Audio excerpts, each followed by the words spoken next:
نشانی یہ ہے کہ جسے دیکھ کر رب کی ذات یاد آ جائے۔ اور ولی کا حال یہ ہوتا ہے کہ جس کے بارے میں قرآن کہتا ہے والذین یبیتون لربہم سجدا وقیاما، ولی وہ ہے کہ جس کی پوری پوری رات رب کی بارگاہ میں سجدے ادا کرتے ہوئے، نوافل عبادات ادا کرتے ہوئے گزر جائے۔ احباب، اس دور حاضر کے اندر کچھ شعبہ باز ولی بنے بیٹھے ہیں کہ جو شریعت مطہرہ کے بھی باغی ہیں، دین اسلام کے بھی باغی ہیں، نماز کے قریب وہ نہیں جاتے، اور مختلف قسم کے اعمال جو شریعت مطہرہ کے مخالف ہیں، بالفرض خواتین کے اندر اٹھ بیٹھ کرنا، ان کے ساتھ مصافحہ کرنا، کچھ بھی ایسے کام اپنے آپ کو منظر عام پر لانے کے لیے شعبہ بازی کرتے ہیں۔ احباب، وہ شعبہ بازی ہو سکتی ہے، وہ ولی نہیں ہو سکتا۔ ایک قابل غور بات وہ یہ ہے کہ کرامت ولی کے لیے ہونا شرط نہیں، بلکہ ولی کے لیے تقویٰ اور دین اسلام پر عمل کرنا اور میرے پاک نبی کی محبت دل میں ہونا اور کردار سے بھی ظاہر ہونا، یہ ولی کی نشانی ہے۔ دجال قیامت کی نشانی میں سے ایک نشانی یہ ہے کہ دجال زندوں کو مارے گا بھی صحیح، مردوں کو زندہ بھی کرے گا، تو کیا آپ دجال کو ولی کہیں گے؟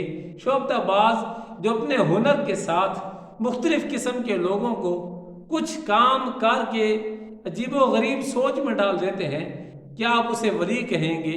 ہرگز نہیں۔ ولی وہ ہے کہ جس کے بارے میں میرے پاک نبی کریم رؤوف الرحیم صلی اللہ علیہ وسلم نے ارشاد فرمایا، ولی وہ ہے کہ جو میری شریعت مطہرہ پر عمل کرے۔ اور میرے پاک نبی نے فرمایا کہ جب کوئی رب کا برگزیدہ بندہ دنیا سے چلا جائے تو رب کی ذات اسے جو عزتیں عطا فرمائے گا، ان میں جو سب سے پہلی عزت ہے، جو سب سے پہلا تحفہ ہے، وہ یہ ہے، رب کی ذات فرمائے گا میرے بندے جا، میں نے تیرے بھی گناہوں کو معاف کیا، اور جتنے لوگوں نے تیرے جنازے میں شرکت کی ہے، میں نے تیرے جنازے کی برکت سے سب کے گناہوں کو معاف کر دیا۔ احباب، ایک کام معمول فطرت ہے، ہم لوگ اسے عام فطرت جو کام ہو اسے رب کا کرشمہ کہتے ہیں، اور پھر اس کے بعد ایک کام ارہاس کے نام سے پہچانا جاتا ہے کہ جو نبی کریم رؤوف الرحیم صلی اللہ علیہ وسلم کے اعلان نبوت سے پہلے کوئی بھی معجزہ نما کام ظاہر ہوا وہ ارہاس ہے۔ پھر میرے پاک نبی نے اعلان نبوت فرمایا، اب جو کچھ کام ظاہر ہوئے، بالفرض انگلیوں میں سے چشمے جاری ہونا، اس قسم کے میرے پاک نبی کریم صلی اللہ علیہ وسلم کے بے شمار معجزات ہیں، وہ معجزات ہیں۔ اور 5ویں نمبر پر آتی ہے کرامت۔ کرامت ولی کو خالق کائنات جل جلالہ تحفے کے طور پر عطا فرما دیتا ہے۔ اس کے بعد ایک لفظ ہے استدراج۔ قابل غور بات یہ ہے کہ استدراج ہے کیا؟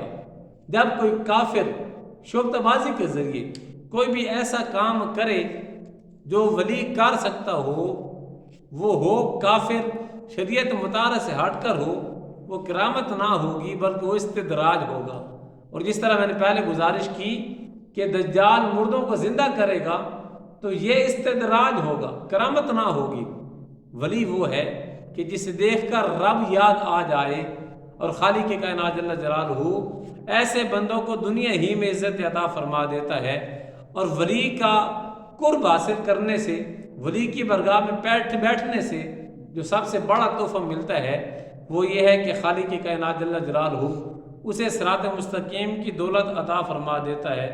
احباب، دنیا میں رہتے ہوئے رب کے برگزیدہ بندوں کی صحبت اختیار کریں، یقین مانیں خالق کائنات جل جلالہ کے برگزیدہ بندے ہم گناہ گار ٹھہرے۔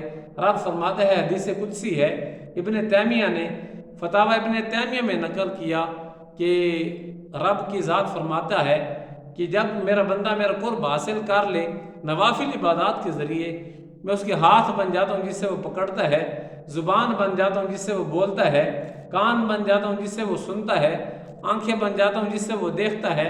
احباب، ولی وہ ہے کہ جس کے ہاتھوں کے اندر، کانوں کے اندر، زبان کے اندر طاقت خالق کی کائنات جل جلالہ کی آ جائے۔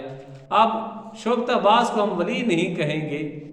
معذوروں کو چرپائیوں سے اٹھانا، مردوں کو زندہ کرنا، یہ شوکتہ بازی ہو سکتی ہے۔ جو ولی ہے اور ولی دین مطہرہ کا پابند ہے وہ ولی ہے، وہ رب کا برگزیدہ بندہ ہے۔ رب کی ذات اپنے مقبول بندوں کی صحبت نصیب فرمائے۔ وآخر دعوانا ان الحمد للہ رب العالمین۔ کیا کتنے منٹ دے بنی یار؟